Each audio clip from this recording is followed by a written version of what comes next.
The Firecracker 400. Not having been able to do the slingshot like I wanted, I was a little bit out of position when I got to the third turn and washed up higher on the racetrack than I would have. I wasn't running fast enough then to even think I had him cleared, so we got hung right in the middle of the corner side by side.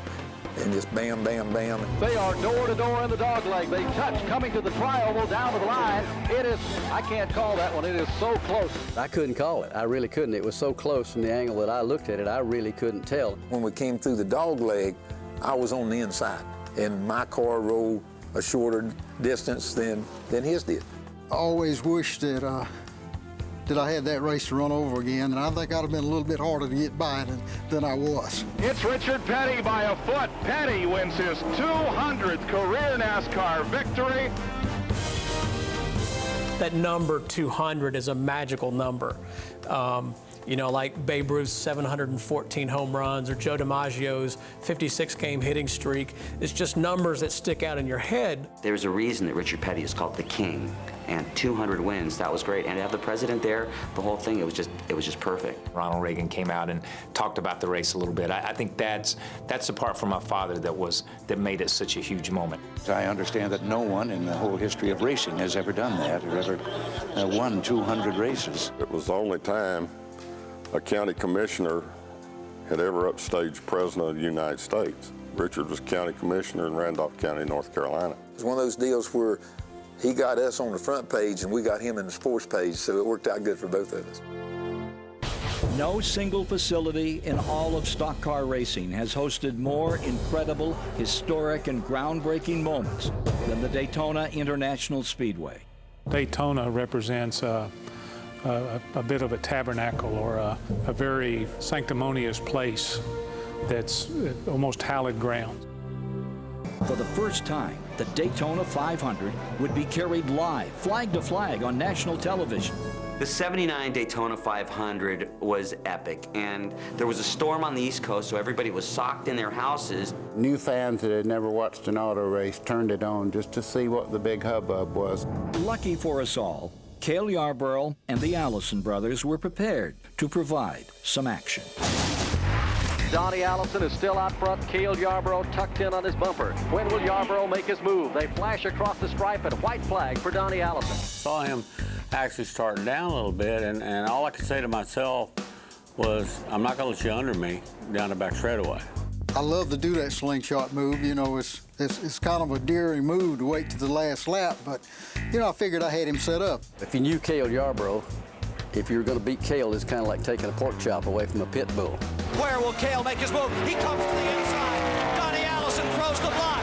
Cale hits him. He slides. Donnie Allison slides. They hit again.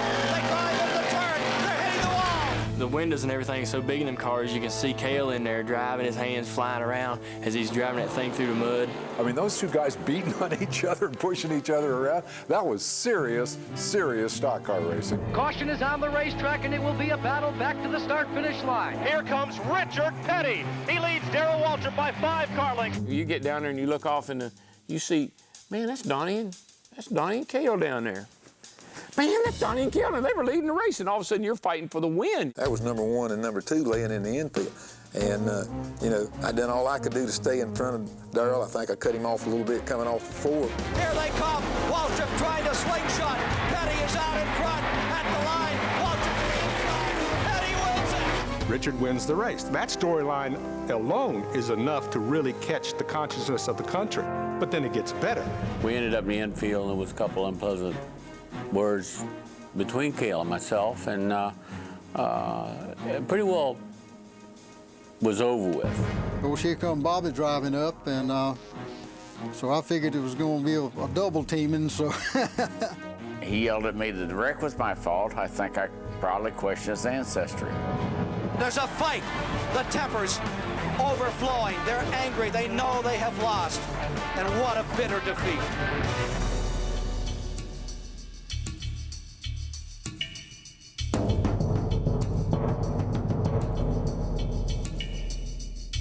Bobby and Donnie and I both were friends before that race started, and the next day we were friends again. Richard Petty won that race that day, and he's talked about less than I am.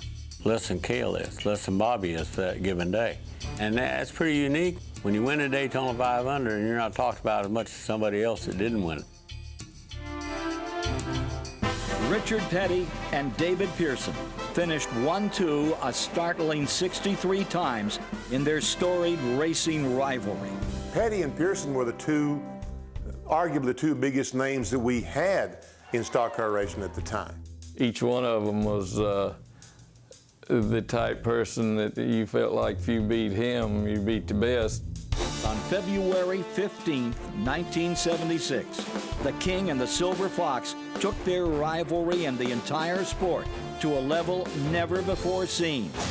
Coming down to the line, Richard Petty continues to venture higher and higher up on the banks. David Pearson staying right with him, and Pearson is again closing as they go into turn number 1. We had been back and forth, you know, all during the race and trying to figure out where to pass and all that stuff. I was leading the race, and David wouldn't go around me. And I knew what was going on, and I knew he was going to, you know, slingshot by me. They took care of each other until it was a white flag. And the white flag meant the taking care of each other's over. The race is on now. The war is on.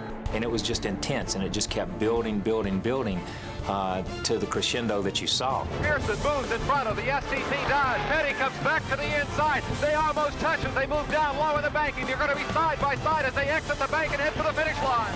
And just as quick as I went into 3, I drifted up, and he had so much more power than I did. He just cut right back down and come right on back around me. The reason I moved up was so that he didn't have another chance to run at me. You know, I mean, naturally block the track, but I liked about this much clearing it. Richard Petty goes back in front. They both spin. They're in the wall. Petty is sliding, slamming into the wall. He's coming down toward the finish line. Will he make it? When they came off that final turn and they got into each other, it's like, oh my God! And you could see them. They were spinning, and dirt was flying everywhere. You know, I slid some, and I didn't slide quite far enough. He's still moving. The car stops 300, 400 feet shy of the finish line. Pearson is still running. Really didn't know where he was at. And of course they said that, of course I was on the radio hollering, where's Richard, you know. He had about 5 things going on.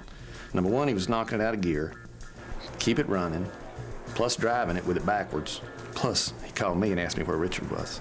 Anytime you spin, always push your clutch in and make sure you don't run the motor backwards. I did that and kept it going. Here's Petty trying to fire to come across the line. David Pearson moving down through as they come to the stripe. The winner is car number 21. That was the sport in a microcosm. 2 guys who respected, liked each other, and so on, battling for supremacy. If David had wanted to beat somebody and finish like that and win a Daytona 500, he couldn't have picked a more competitive driver that he had raced with for all those years than Richard Petty. They didn't get out fighting. They were both going for the win. Nobody wrecked anybody on purpose. Nobody got out and pointed fingers at each other. I never blamed him, and I don't think he blamed me because he won the race, so it didn't make any difference. We had run 1 and 2 so many times, you know, and for it to come down between me and him, which I was glad it was him. That was real special to me.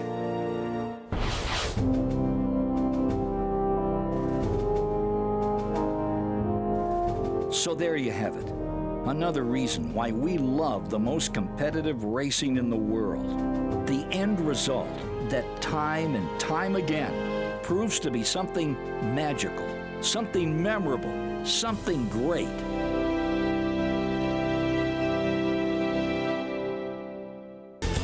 Terry Labonte takes the lead. Here comes Earnhardt. He hits Labonte. Labonte spins in turn 2. Jeff Gordon holds off a last lap charge by Jeff Burton and wins the Winston Million. Here comes Davey Allison to the bottom. It'll be the finish everyone was waiting for. They crash past the finish line. He's going to get him, though. Here they come. Get him. Gordon got loose in Harvick. Harvick wins. Harvick by inches. What a race. They are dead even coming down to the line. This is going to be close. They lean on one another. Across the line, Ricky Craven gets the win.